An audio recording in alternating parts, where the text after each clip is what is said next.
Whole Story Quest Audiobooks presents The Ragged Urchin by Lynette Rees, narrated by Deirdra Whelan. Chapter 1. Early Autumn 1873, London, England. The small dark wood coffin in the corner of the room was somehow swamped by the people surrounding it. 10-year-old Archie Ledbetter gulped as he stared at all the people packed into the tiny shabby living room with its peeling wallpaper and threadbare rugs. Surrounded by a sea of black, he felt like a tiddler in amongst a large shoal of fish. Who were half of them anyhow? He didn't know.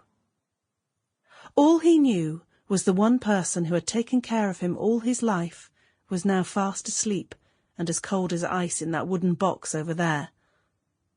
Where had that beautiful smile she possessed disappeared to? How could someone as full of life as his mother now be dead? It couldn't possibly be true.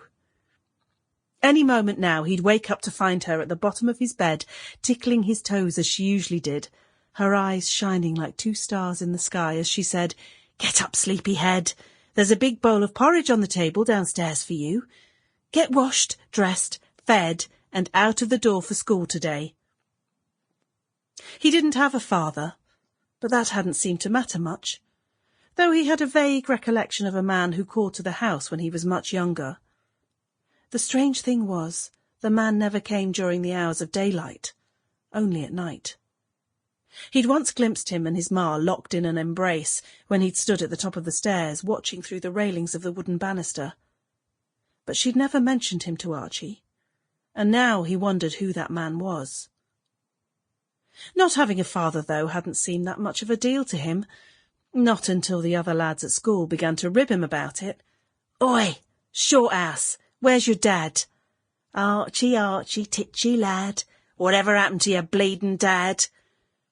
Taunts like that had upset him and made him cry, but he hadn't wanted to show Ma. There'd even been a schoolyard rumour that his mother had been knocked up by one of the members of the gentry at a very grand house, but no one was able to fill him in on the name or details about the house or family, and when he'd asked his mother who his father was, she never gave him a satisfactory answer.